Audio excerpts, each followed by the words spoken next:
வணக்கம். 12வது மலர் மருந்து ஜென்ஷியன். ஜென்ஷியனோட குணாதிசயங்கள் என்னன்னு பாத்தீங்கன்னா, அவநம்பிக்கை, வாழ்க்கையில் இருண்ட பகுதியை மட்டுமே நினைத்தல், நல்ல எண்ணங்கள் உதிப்பதில்லை, வெற்றி பெறுவோம் என்ற எண்ணம் இல்லை, சந்தேகம், மனச்சோர்வு. இந்த ஜென்ஷியன் நபர்கள் பாத்தீங்கன்னா, அவங்களுக்கு நாங்க ஒரே வரியில சொல்லக்கூடிய வார்த்தை சந்தேக பிராணிகள். சந்தேக பிராணிகள்னா என்ன? சந்தேக பிராணிகள் பாத்தீங்கன்னா, நீங்க சில வீடுகளில் பாத்தீங்கன்னா வீட்டை பூட்டுவாரு, பூட்டு பிறகு பூட்டை இழுத்து பார்ப்பார், வீட்டை விட்டு வெளியில வந்துருவாரு, வெளியில வந்த பிறகு மறுபடியும் போவாரு, போய் என்ன பண்ணுவாரு, வீட்டுல பீரோ எல்லாம் பூட்டிட்டோமா எல்லாத்தையும் செக் பண்ணிட்டு வரேன்ட்டு மறுபடியும் போவார். அந்த மாதிரி ஒரு கேரக்டர் தான் ஜென்ஷியன் கேரக்டர். சந்தேகம், வெளியில வந்த பிறகு கூட நம்ம வீட்டுல அதை மூட வந்தோமா, கேஸை மூடாம வந்துட்டோமா, அந்த மாதிரி பல சந்தேகங்கள் எப்பவுமே இவங்க மனதிலே ஓடிக்கொண்டிருக்கும். இவங்க எப்பவுமே எதிர்மறையான வார்த்தைகளை பேசிக்கொண்டே இருப்பார்கள். நெகட்டிவ் வேர்ட்ஸ் சொல்லுவோம், எதிர்மறையான வார்த்தைகளை பேசுவார். இதுல முக்கியமான கேட்டீங்கன்னா, மாணவர்களின் தேர்வு தோல்வி இருந்தால், பெரும்பாலும் பாத்தீங்கன்னா மாணவர்கள் தங்களுடைய தேர்வுகளில் தோல்வி அடைகிறதுக்கான காரணம் கூட இந்த ஜென்ஷியன் தன்மை உள்ளவர்களாக இருப்பார்கள். தங்களுக்கு தன்னம்பிக்கை குறைவு வாழ்க்கையில் ஏற்படும் பிரச்சனைகளை சமாளிக்க தடையாக உள்ளது என்பதை உணர்வதில்லை. இதனால எவ்வளவு பாதிப்புகள் இருக்கும் அப்படிங்கறதெல்லாம் அவங்க சரியாக உணராத ஒரு நபர்களாக இவர்கள் இருப்பார்கள்.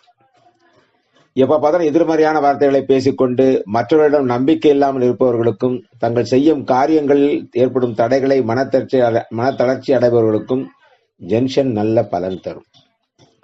இந்த பள்ளிக்கூடத்தில் தேர்வுல தோல்வி அடையக்கூடிய மாணவர்களுக்கு கூட இது கொடுத்தா நல்லா வேலை செய்யும். இதோட ஒப்பிடுதல் மஸ்டர்ட் நபர் எப்படின்னு கேட்டீங்கன்னா, காரணமின்றி வருத்தத்தில் முழுகி விடுவார்கள். இன்னொரு ஒப்பிடுதல் ஓக் நபர்கள் ஒரு காரியத்தில் வெற்றி கிடைக்காது என்று தெரிந்தும் திரும்ப திரும்ப முயற்சி செய்து கொண்டே இருப்பார். இது ரெண்டு தான் ஒப்பிடுதல். எங்களுக்கு கிடைத்த அனுபவம் ரொம்ப அற்புதமான அனுபவம். என்னுடைய தெரிந்த நண்பரோட பையன் 10வது படிச்சுக்கிட்டு இருந்தான். அப்போ அவன் என்னன்னு கேட்டீங்கன்னா, ஒரு குவார்டர்லி வரைக்கும் ஒழுங்கா இருந்தான். அதுக்கப்புறம் ஸ்கூல் போறதுக்கே போக மாட்டேன் அப்படிங்கிற மாதிரி அடம் பிடிக்க ஆரம்பிச்சுட்டான். அப்புறம் கேஷுவலா என்ன காரணம் அப்படின்றது போய் அவங்ககிட்ட உட்காந்து கொஞ்ச நாள் அவன்கிட்ட பேச ஆரம்பிக்கும் போது அவன் பேச ஆரம்பிச்சான். இல்ல அங்கிள், எனக்கு நான் பள்ளிக்கூடத்துக்கு போல. ஏன்டா போல, என்ன பிரச்சனை உனக்கு? இல்ல அங்கிள், நான் போனா எக்ஸாம்ல பாஸ் பண்ண மாட்டேன். நான் அது ஒரு 10th எல்லாரும் வாழ்க்கையில முக்கியமான கட்ட தேர்வுன்னு எல்லாம் சொல்லி பயங்காட்டிட்டே இருக்காங்க. நான் போய் பாஸ் ஆகலைன்னு சொன்னா அப்புறம் எல்லாருக்கும் வருத்தமா இருக்கும். அதோட பள்ளிக்கூடம் போகாம நின்றுட்டோம்னு வச்சுக்கோங்களேன், பிரச்சனை இல்லைன்னு நினைக்கிறேன் அங்கிள் அப்படின்னா. டே, உன்னை யாரா அப்படி சொன்னது? உனக்கு எல்லா திறமையும் உள்ள பையன்டா, நீ உன்னால எல்லாம் முடியும்டா, நீ ஒன்னும் கவலைப்படாத. அங்கிள் உனக்கு ஒரு சின்ன டானிக் மாதிரி தரேன்டா, அதை மட்டும் நீ சாப்பிடுறா.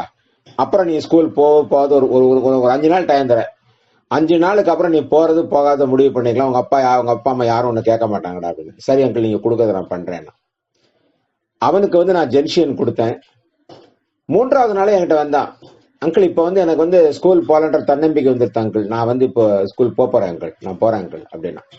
ரொம்ப மகிழ்ச்சியா இருந்து கேட்கறதுக்கு. ஏன்னு கேட்டீங்கன்னா, நம்முடைய இந்த மலர் மருந்துகளை எல்லாம் நம்ம பரிசீலித்து பார்க்கறதுக்கு நமக்கு சக நண்பர்கள், அவங்களுடைய பிள்ளைகள், அந்த மாதிரி ஆட்கள் நமக்கு கிடைச்சதுனாலதான் எனக்கு மலர் மருந்து மேல இருந்த ஒரு நம்பிக்கை, அதனுடைய வெற்றியை நான் மிக அருமையாக உணர முடிந்தது. நன்றி, வணக்கம்.